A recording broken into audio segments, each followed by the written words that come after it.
vous allez bien et bienvenue pour une nouvelle vidéo. Comme vous avez pu le voir sur le titre, pas de surprise, on va parler du youtubeur, influenceur Alexis Chen. Je ne vais pas faire l'introduction trop longue, la vidéo va se composer en 3 parties. Qui est Alexis Chen, pourquoi je parle de lui aujourd'hui et qu'est-ce que je pense de tout ce que je vais vous expliquer en amont. N'hésitez surtout pas à liker cette vidéo, à commenter la vidéo après l'avoir visionnée dans son entièreté et à la partager si ça vous a plu. Et sans plus tarder, c'est parti. Donc Alexis Chen, c'est un créateur de contenu sur internet. Il a 2 chaînes YouTube, il me semble, un compte Instagram et un compte TikTok. Sa particularité, en fait, si j'ai bien compris, c'est que de base il faisait des live TikTok où il prenait en consultation des femmes en coaching de vie, parce qu'on dit d'Alexis Chen qu'il est soi-disant coach.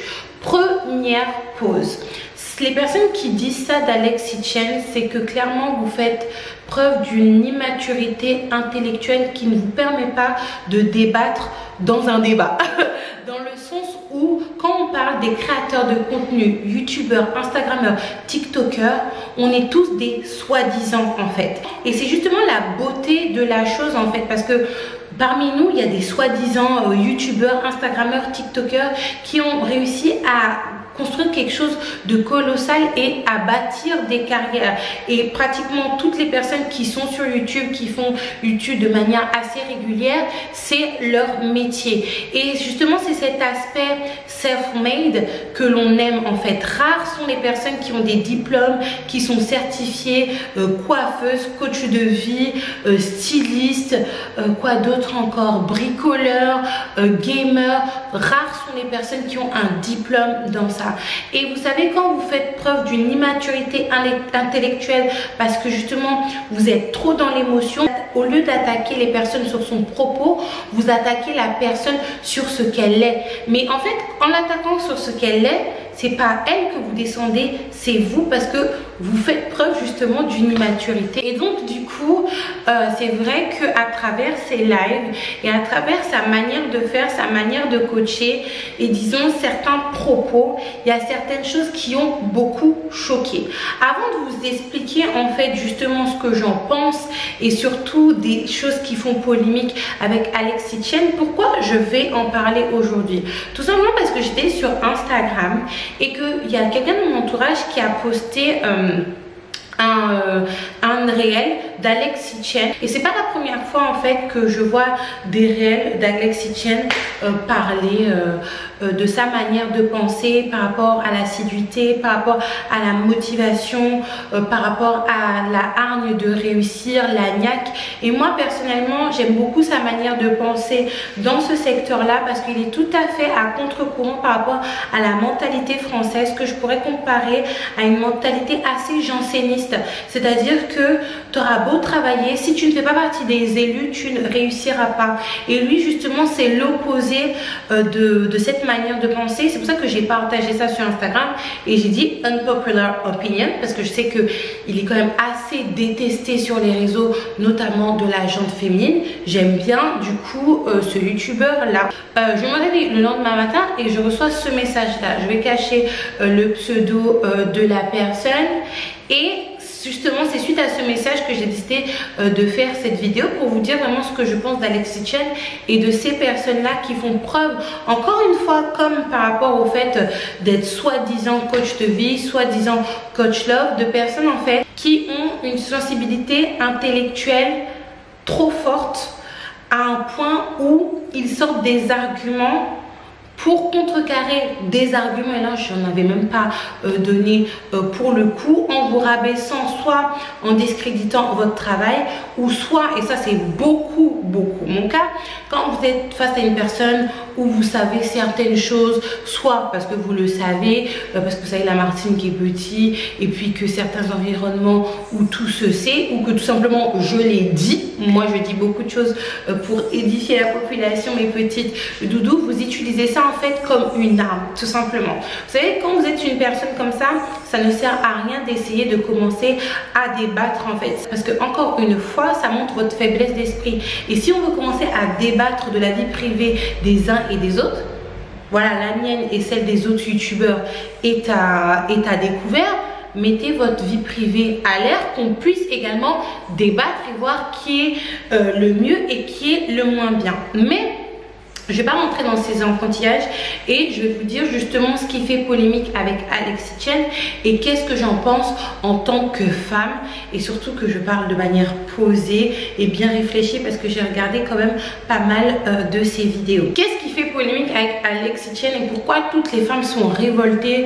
contre lui? C'est tout simplement parce que dans un premier temps, il utilise un système de notation pour définir la valeur d'un homme ou d'une femme. Est une 10 sur 10, une 1 sur 10, une 4 sur 10, une 5 sur 10, et ça fait polémique. Moi personnellement, comment je le perçois quand il utilise ce genre d'expression, surtout que encore une fois, je ne me suis pas basée sur une vidéo qui a fait polémique, j'ai regardé quand même pas mal de ces vidéos avant de vous faire un retour aujourd'hui.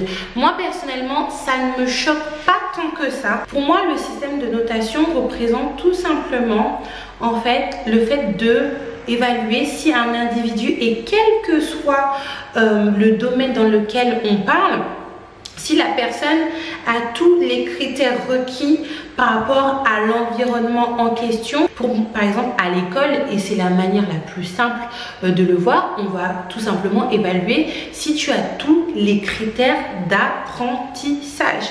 C'est vrai qu'au bout d'un moment on a voulu sauter, et je ne sais pas du tout si ça a sauté entre temps, le système de notation, mais on se rend compte en fait que finalement c'est la même chose et que c'est pour, disons, ne pas froisser l'ego des élèves, mais finalement c'est toujours le même procédé de savoir si tu as tous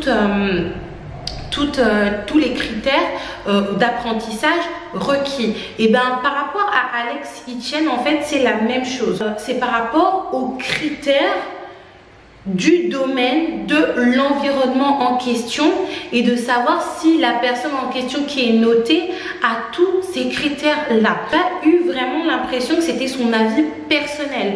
Lui il parlait du système de notation par rapport aux critères du marché du célibat, et du coup cette manière de noter peut s'appliquer à n'importe quel domaine, n'importe quelle situation ou n'importe quelle communauté quand on y pense. Parce que même si des fois on essaie de faire croire qu'il n'y a pas de critères, qu'il n'y a pas, disons, pas des cases à cocher, mais qu'il n'y a pas des normes, il y a toujours des normes de préférence, des normes hautes et des normes basses des filles. On ne va pas se mentir. Et donc par conséquent, moi j'en conclus que plus la note est haute et plus tu remplis les critères qui sont recherchés par les célibataires, parce que lui il parle du milieu du célibat, du marché de l'amour, et j'ai pas vraiment l'impression que ça soit son avis réellement à lui. Et ça on peut en fait l'appliquer pour n'importe quel domaine, pour n'importe quelle communauté et pour n'importe quelle situation. Et le système de notation c'est juste une manière ludique de voir qui a le plus de critères requis entre guillemets ou non. Et c'est vrai que déjà cette première chose ça fait énormément polémique, dans le sens où je pense qu'il y a des personnes qui s'insurgent parce qu'ils se reconnaissent dans les personnes qui sont basses au niveau de l'échelle, où ils reconnaissent peut-être la personne qu'ils étaient avant, ou disons ils voient une personne qu'ils connaissent et ils réagissent par procuration. Cependant, on ne va pas se mentir les filles, que ça soit dans le cadre du célibat, dans le cadre de la communauté noire, dans le cadre même youtubesque, en fait les filles, il y a des gens qui sont en haut de l'échelle, au milieu de l'échelle, au bas de l'échelle. Ça c'est la vie en fait. Et moi, étant donné que à chaque fois on essaye de me mettre dans la sauce quand j'essaie de donner mon avis, je vais vous donner mon propre exemple à moi. Moi par exemple, si je devrais me noter, je ne sais pas quelle note je pourrais me donner, mais je sais que par rapport au marché du célibat, ma note, elle n'est pas mirobolante en fait. Et ça, je le sais, je suis honnête avec moi-même. Pourquoi? Tout simplement parce que déjà, j'ai un certain âge. À l'époque, par exemple, quand j'étais célibataire, avant de tomber enceinte de mon chéri et avant même de le rencontrer, j'avais 27 ans. Maman célibataire, pas de 1 mais de 2 enfants, qui aurait pu être maman célibataire de 3 enfants, parce que je vous rappelle que j'ai perdu un enfant à l'âge de 20 ans. En plus de cela, j'ai pas un bagage scolaire voilà, très important. À l'époque, j'avais un niveau bac plus 1. je gagne pas 30 000 € par mois. Au niveau des critères de beauté, c'est vrai que je vous mettrai une petite photo de moi parce que je suis quand même assez fière de ce que j'ai accompli. À l'époque, avant de tomber enceinte, j'avais un physique quand même assez athlétique. Je faisais pas mal de sport. Cependant, comme a dit la fille en commentaire, par rapport aux critères de beauté, que ça soit de manière générale ou de ma communauté, je ne suis pas en haut de l'échelle non plus. Donc je sais très bien que ma note, elle n'est pas haute. Là, j'ai un chéri, mais demain, si Dieu veut, si je n'ai plus de chéri, je sais que ma note, elle aura dégringolé.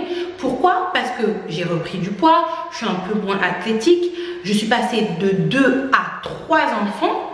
Et en plus de ça, j'ai un critère aggravant, c'est que je n'ai pas un papa-ish, j'en ai 2 maintenant. C'est-à-dire que j'ai, pour l'ensemble de mes enfants, eh ben, ça ne vient pas de la même union. Il y a 2 papas différents. Et c'est cet ensemble de critères que je ne coche et que je ne coche pas qui font que ma note n'était pas très haute. Mais faisons une petite comparaison par rapport à la Aïka d'avant, quand même pour flatter un petit peu mon ego. Et je vais me décaler juste ici pour vous mettre la photo et quelques petites informations. La Aïka d'avant, au niveau du marché des célibataires, c'est le jour et la nuit par rapport à la Aïka du coup que j'étais il y a quelques mois avant de rencontrer mon chéri et avant de tomber enceinte. Et même la Aïka là qui est tout de suite enceinte, j'étais vraiment pas jolie, assez négligée, dans une galère pas possible. Je prenais pas vraiment soin de moi, et ça c'est une réalité. Et vous savez, cette réalité elle est palpable quand? Dans le marché du célibat, dans le marché de l'amour. C'est tout simplement en fait quand vous marchez dans la rue. Quand j'étais comme ça, j'étais pas beaucoup sollicitée. Alors quand j'étais comme ça, et même comme je suis comme ça aujourd'hui, je suis très souvent sollicitée. Alors certes, on est heurté par le système de notation et disons de l'impact que ça peut avoir quand on le dit. Cependant, tous les jours, vous vivez cet impact en marchant dans la rue. Outre le système de notation, je pense que l'on reproche à Alex Hitchens sa sémantique, c'est-à-dire qu'il est assez brut, il ne va pas par 4 chemins, et que au-delà de ça, il met en exergue en fait un défaut que beaucoup d'êtres humains ont, c'est le souci d'être en face de sa propre réalité en fait. Ça fait mal d'entendre effectivement qu'on n'est pas au top. Ça fait mal que sa valeur sur le marché, pas sa valeur en tant qu'être humain, tout être humain a une valeur, mais ta valeur sur le marché n'est pas forcément la meilleure en fait. Moi je sais, à titre de comparaison, je prends encore toujours mon exemple pour éviter de froisser l'ego de certains et de certaines, n'est pas aussi haut que celle de certaines de mes cousines qui vont avoir des critères que moi je n'ai pas, ou que moi je n'ai plus, ou que je n'ai jamais eu, tout simplement. Celles qui sont plus jeunes, qui n'ont pas d'enfants, qui ont peut-être des masters voire plus, qui ont une beauté qui est plus appréciée dans la communauté. Ça ne veut pas dire que vous n'allez pas trouver quelqu'un. Justement, j'écoutais la vidéo polémique qu'il avait fait avec Pitchy Milly, où il disait même une 4 sur 10 va trouver de quoi faire ses affaires, et Pitchy Milly disait mais non, c'est impossible. Alors que si une femme ou un homme d'ailleurs qui ne va pas remplir tous les critères au niveau de sa valeur, au niveau du marché des célibataires, au niveau de sa cotation, de sa notation assez élevée, ne va pas dire qu'il ne va pas trouver chaussures à son pied, mais disons qu'il aura moins d'options. Par exemple, la Aïka là de 2020, elle a beaucoup moins d'options que la Aïka de 2021. Est-ce que ça veut dire que je n'aurais pas pu trouver, si j'étais célibataire à cette époque-là, quelqu'un d'autre? Jamais de la vie, j'aurais pu trouver quelqu'un pour ma vie.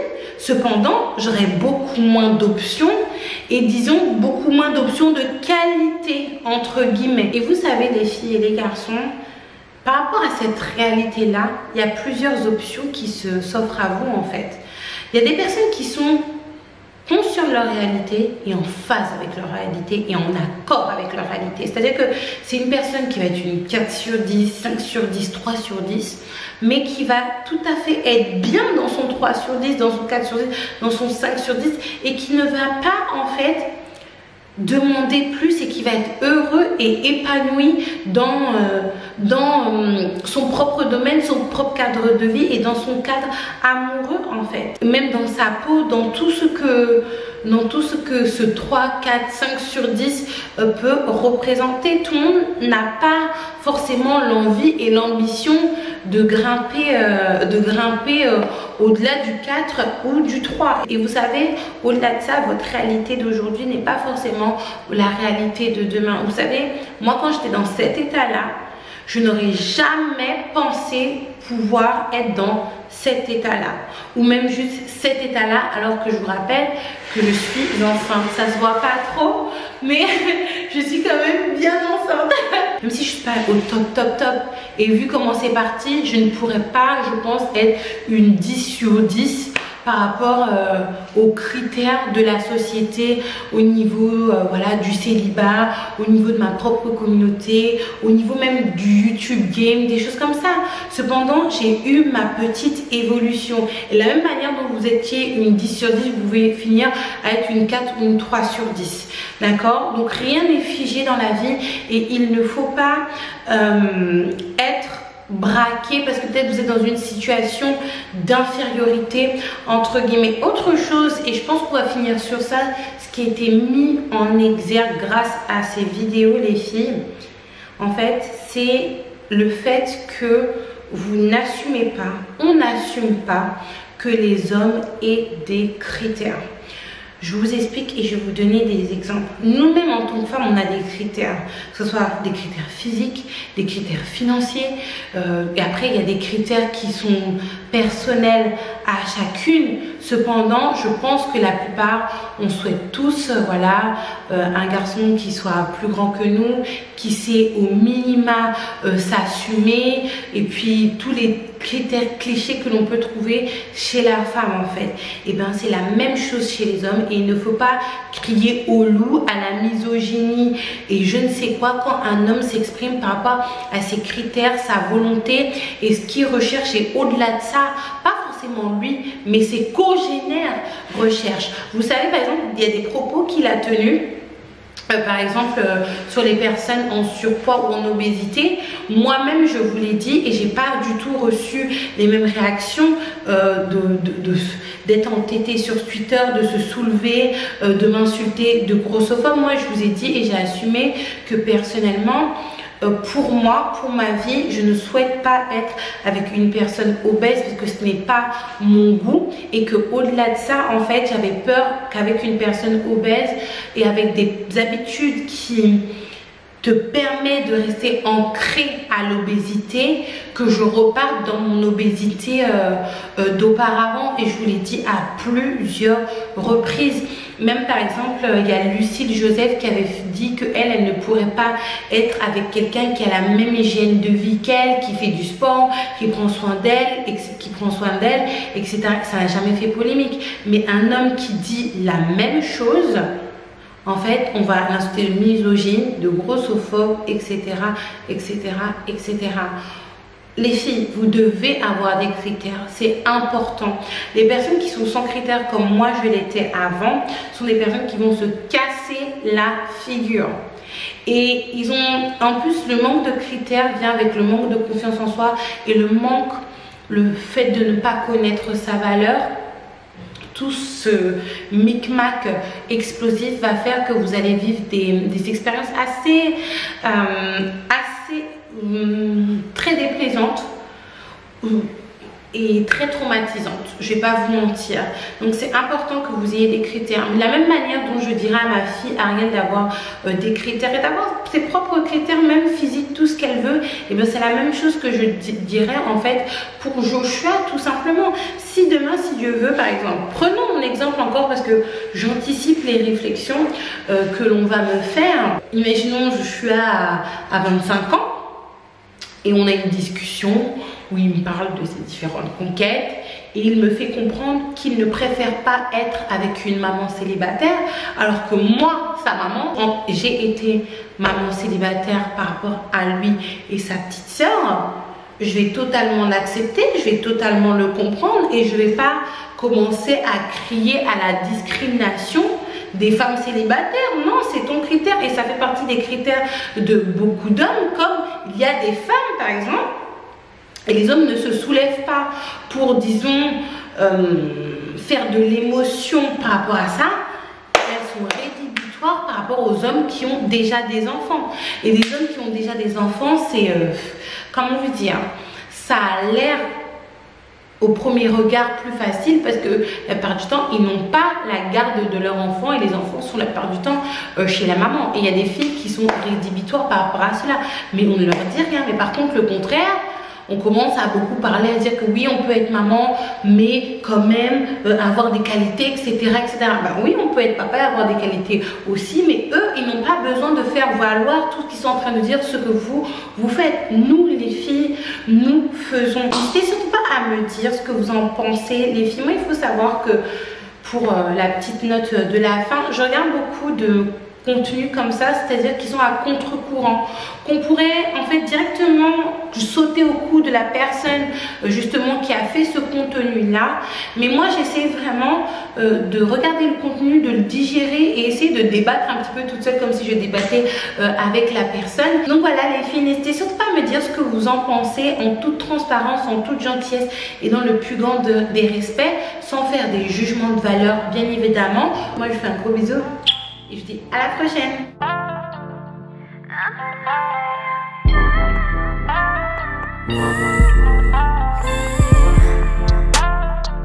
Oh, you did the impossible.